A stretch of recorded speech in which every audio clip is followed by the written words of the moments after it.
Pwede ba na ang mag-asawa ay parehong makatanggap ng GIS, ang Guaranteed Income Supplement? Yes, kung qualified ang income nila as well as the age.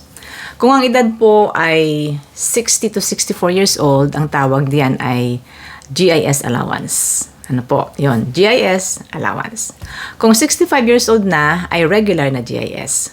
Ang GIS ay monthly tax-free benefit money po para sa mga senior 65 years old and over, yung mga maliit ang income at nagpe-pension na rin ng old age security pension. Pero, sorry po sa mga sponsored immigrants kasi ang mga sponsored ng anak or apo, while on 20 years na sponsorship agreement, ay hindi po makakatanggap muna ng GIS. 20 years po sa karamihan ng provinces at territories at sa Quebec ay 10 years ang sponsorship period, sponsorship agreement.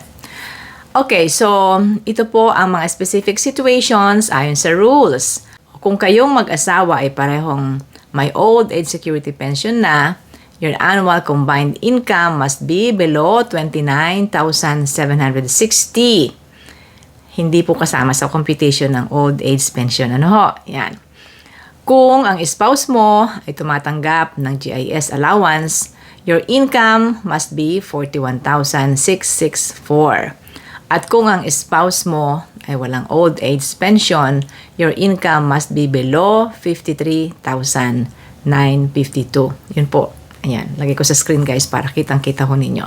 At sabi ko nga guys, kung ang edad ng spouse ay 60 to 64, hindi pa siya pasok sa GIS, pero meron po siyang matatanggap na ang tawag ay GIS allowance. Higit nating pag-uusapan guys ang GIS allowance sa ibang reel kasi medyo mahaba na po ito. So, sa tanong na pwede bang makatanggap ang mag-asawa, yes.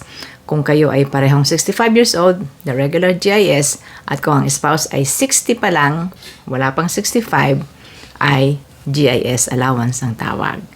Yan ang impormasyon sa ating Manchi from Toronto. Thank you for watching.